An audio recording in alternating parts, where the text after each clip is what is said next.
Take a deep breath, Raven fans. Welcome to the NFL postseason. Of course, we've still got the 18-week matchup against the Pittsburgh Steelers, but as most Raven fans know, of course, Lamar won't be playing. And with that, welcome into the Flock's R&R, episode 3 officially of the series, the Ravens Recap, of course. I'm your host, DarwinsRaven, a.k.a. D-Rave, a.k.a. Levi, whatever you want to call me. And I want to give a real quick shout out, guys. Again, this is episode 3 of the series so far.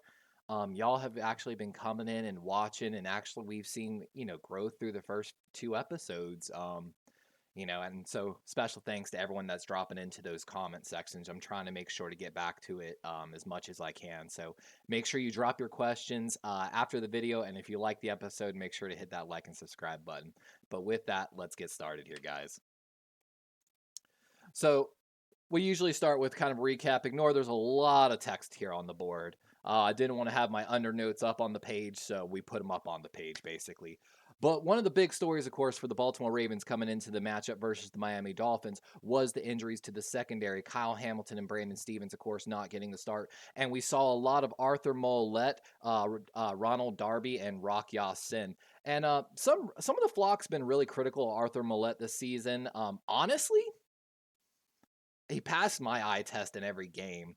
I feel like he's been really good in run defense, playing up at the line. Of course, you can see right there, maybe in the text, 76.6 PFF grade in coverage, the best of any Ravens defender on the day. He just allowed 3 receptions for 17 yards on 6 targets. The big go-to guy, they went after Ronald Darby a lot, targeted him 10 times in that game. Darby giving up 5 catches for 42 yards and 1 pass breakup. And Rock Ya-Sin, I'm hoping he'll flip a switch here and maybe in the playoffs. 60.1 PFF grade on the day, the lowest of the 3. Really didn't give up much, though. 2 receptions for 29 on 3 targets. I know a lot of the flock hasn't been happy with him. Honestly, I understand the critique. But we're hoping maybe he'll flip that switch.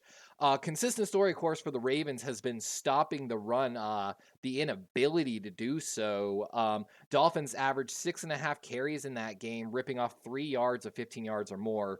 The Ravens are allowing 4 yards per carry. That's tied for the 6th worst mark in the league through 17 weeks. And they have a 4.2 yard average tackle depth. That ranks 7th worst in the league, according to PFF. So the Ravens still, there are some teams that are starting to run the ball on them, which of course it's later in the season. We generally see, more runs later in the season.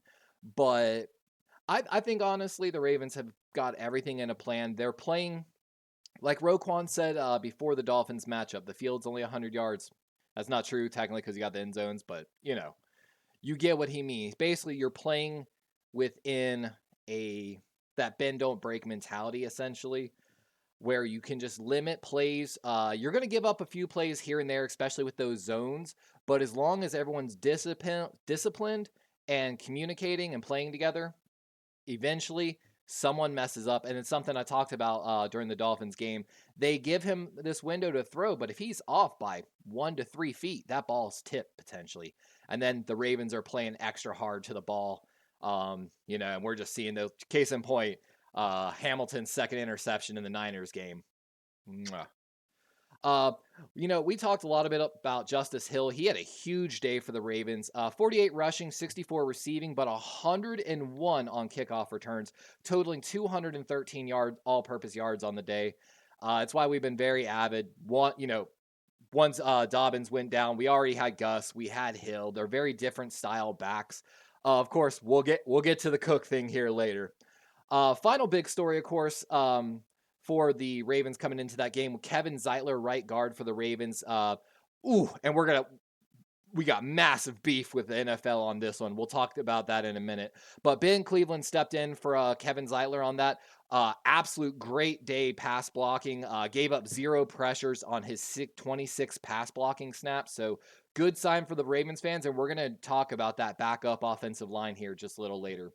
Final note, it was heavy tight end game. Likely saw 63% of the snaps. Ricard saw 53, and Charlie Kolar, the third string tight end, technically now second on the Ravens roster, with 49%. I really, really, really, really expect to see a lot of that in the Pittsburgh game as well. But we mentioned it here just a moment ago with the backups for the offensive line.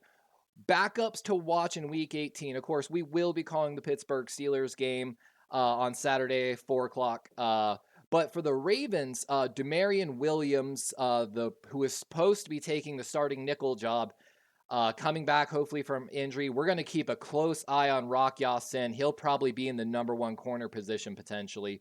Adarius Washington also, I believe, activated, coming back and practicing. The Ravens are really excited him. Kind of guy a little bit like Geno Stone, just always flashed in training camp, always plays extra hard to the ball, and maybe he'll get his star. Interesting. I believe the Ravens will more than likely rest Isaiah Likely, and that's also due to, at the very bottom, you'll see that last bullet point. We were just about to go live. I was like sitting there, had the massage gun on my neck, trying to loosen up my neck, and I got the last, Ravens elevation from practice squad report. So we're excited to have that in there.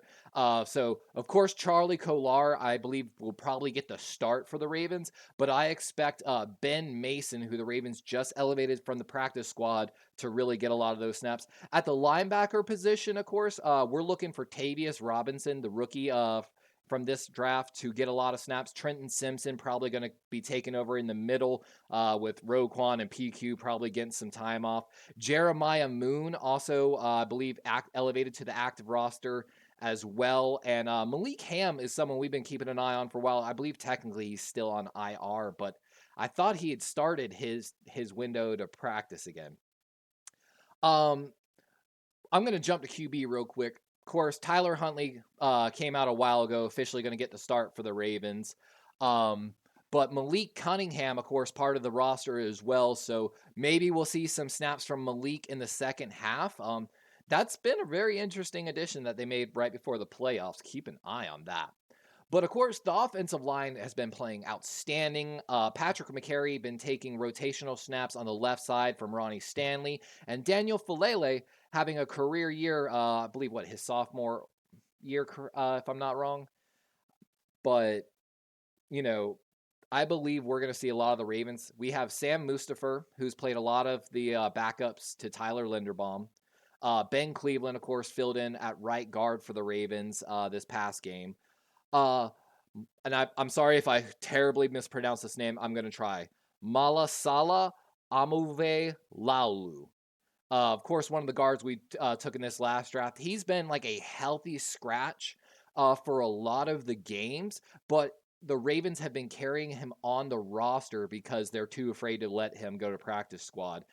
So maybe Laulu takes over at left guard. Of course, McCary manning the left tackle and Falele manning the right tackle. So I really wonder if we'll maybe see the entire Ravens offensive line resting at some point. Of course, the recent story has been Dalvin Cook, of course, signed to the practice squad for the Baltimore Ravens. I don't know if we'll really see him, elevated and practicing basically for the game. Of course, Melvin Gordon, RB3. And I know the Ravens really want to, protect those running backs right now. We can't let another injury go down. Looking along the defensive line, not a lot of potential to really make roster moves. So might see a lot more of like Brent Urban, Travis Jones, and probably Broderick Washington starting along that D-line for the Ravens. Of course, probably going to rest Matabike. I wonder how many snaps Clowney and Owe will get. And one last addition, Daryl Worley, of course, got a lot of snaps in that Miami game, headed to IR. Andrew Adams, the recent addition from the Tennessee Titans, elevated to the active roster for this game. So we're probably going to see him in there for a lot for like Kyle Hamilton, Marcus Williams, Geno. But it's going to be a good game. And with that, let's give a congratulations, RavensFlock, to the Baltimore Ravens, 7 Pro Bowlers officially. Of course, Lamar Jackson, Kyle Hamilton, Kyle getting that nod in his sophomore year, that's huge. Roquan and Patrick Queen are going to be the starting inside linebackers for the AFC. That is so exciting for RavensFlock. Tyler Linderbaum getting the nod and Tucker getting the nod. I know a lot of people actually not too happy from what I've seen, like actual ESPN and NFL analysts, just saying, some really good kickers got off the list. And, I feel it, but like, he's my boy. You're my boy, Blue. But, we've got 2 snubs on the Ravens. You could say 3 probably, but we're going to get to that in a moment. One of the fun little stories, if you didn't see, guys, go to BaltimoreRavens.com, check it out. Apparently, like Harbaugh and DaCosta were calling players into the office before they actually announced the Pro Bowl roster.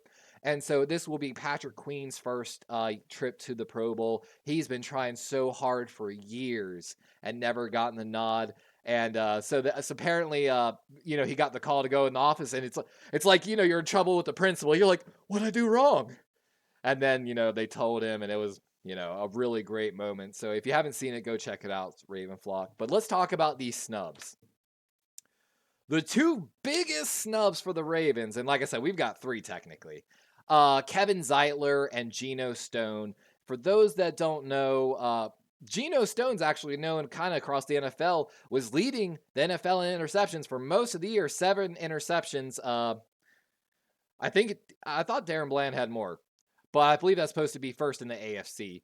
48.3 passer rating allowed, first in the AFC. 85.6 coverage grade on safeties, that's third in the AFC.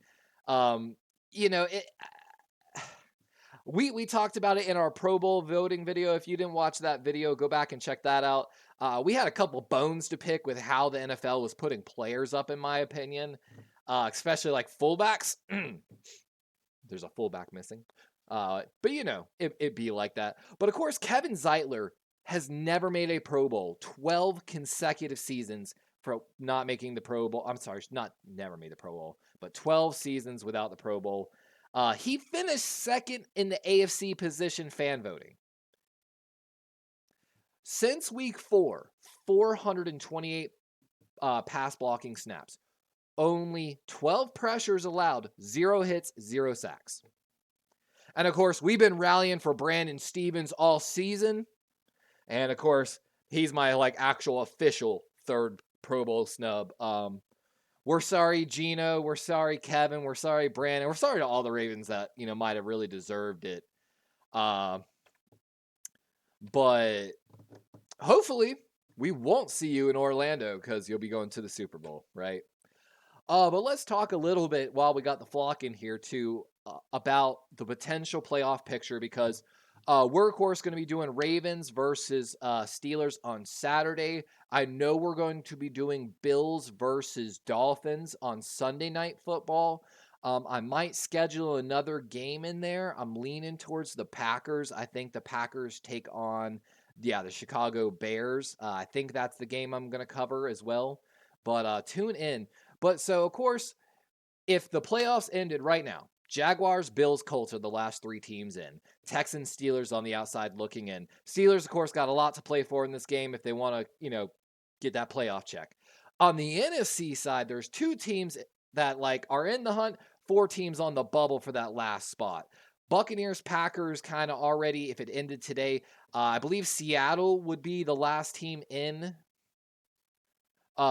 if it ended today, but Seattle Seahawks, New Orleans Saints, Minnesota Vikings, Atlanta, and that's crazy. The NFC South has the Buccaneers, Saints, and Falcons. All can take, I believe, the NFC South title in some interesting situations. But so some very easy ones: Jaguars, Bills, Colts, Texans. Win and in on the AFC side, essentially.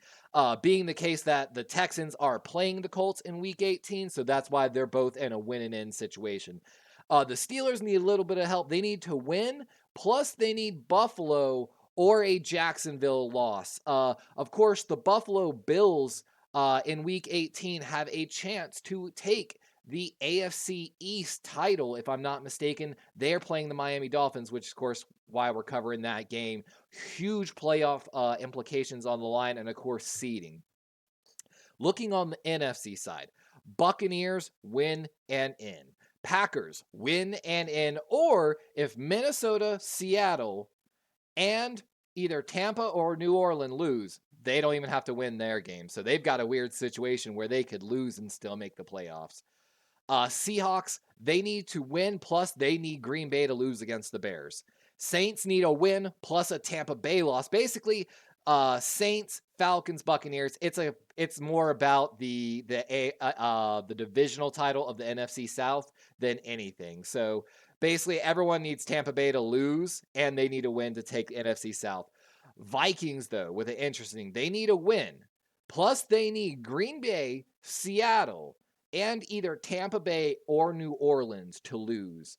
So even if they win, you can see their playoff percentage, 11%, and they're taking on the Detroit Lions in Week 10. Going to be interested to see maybe if there's some resting starters in that game. Of course, that might affect things, as well as, of course, the Ravens resting some of their starters. But I think the Ravens are trying to come in here and make a statement about their depth against the Steelers.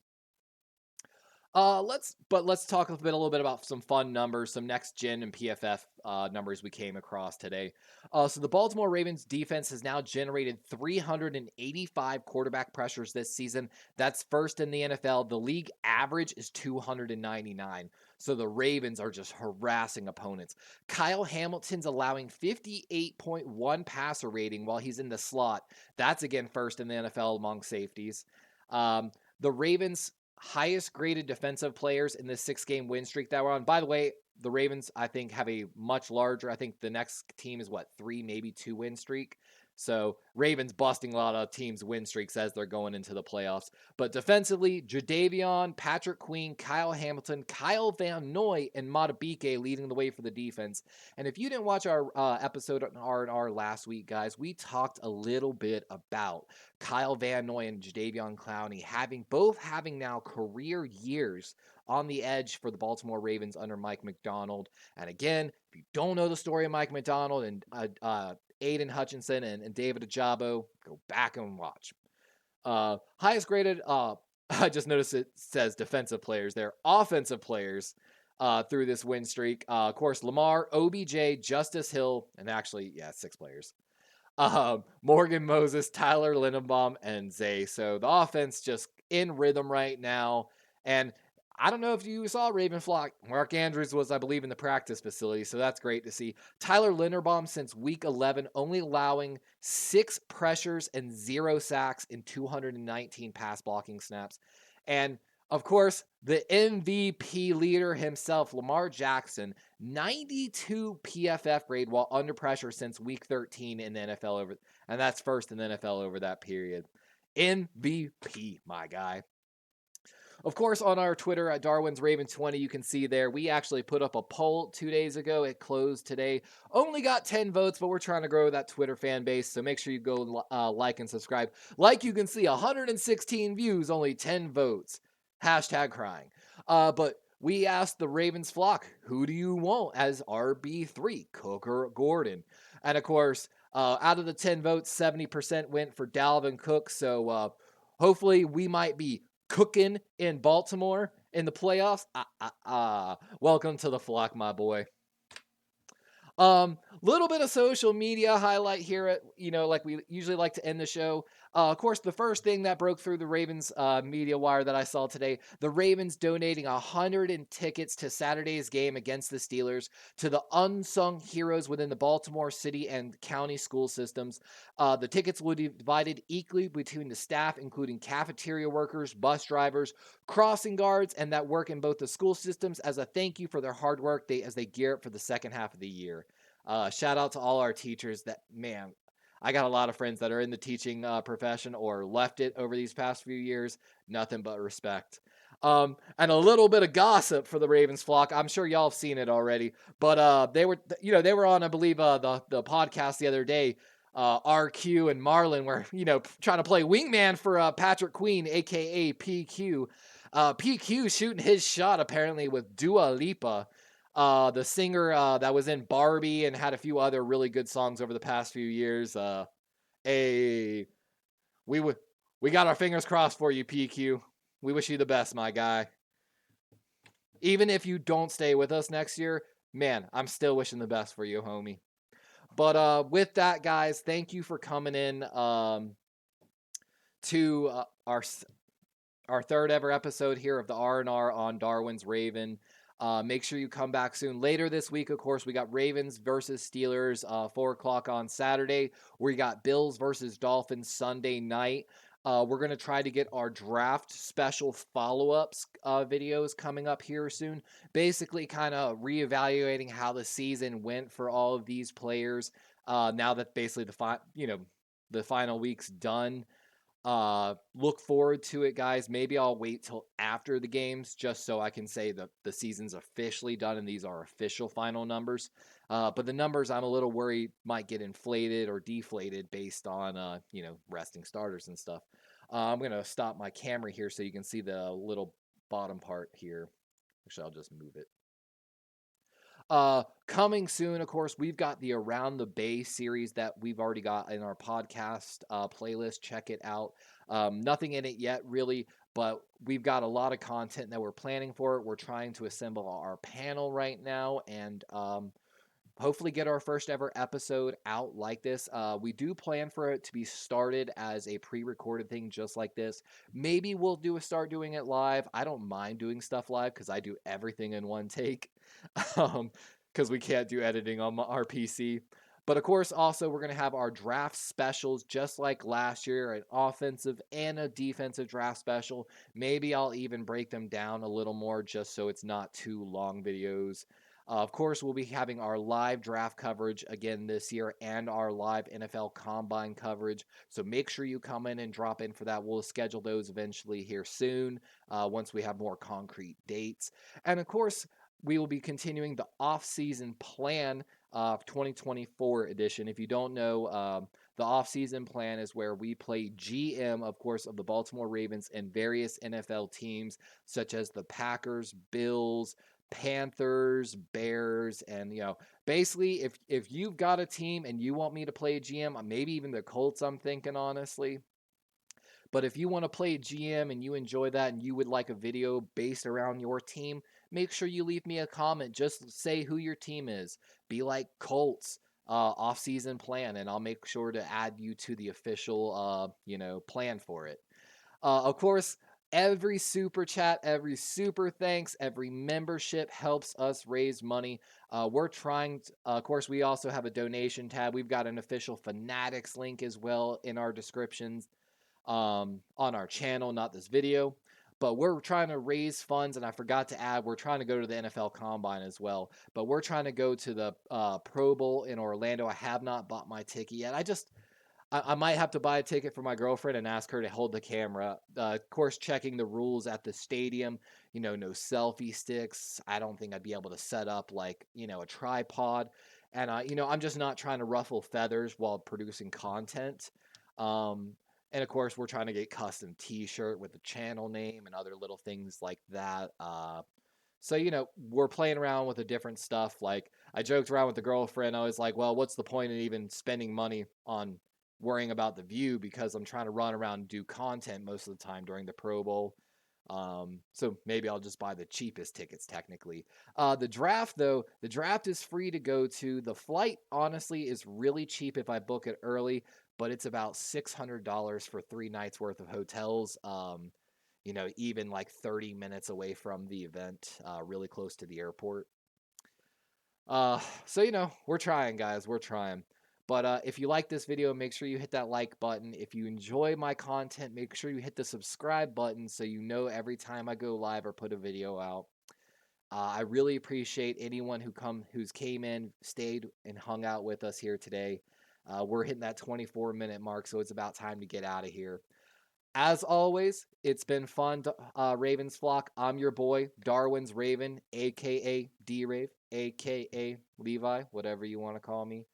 And thanks for joining us on this journey to, we're trying to make it happen, right? Darwin out.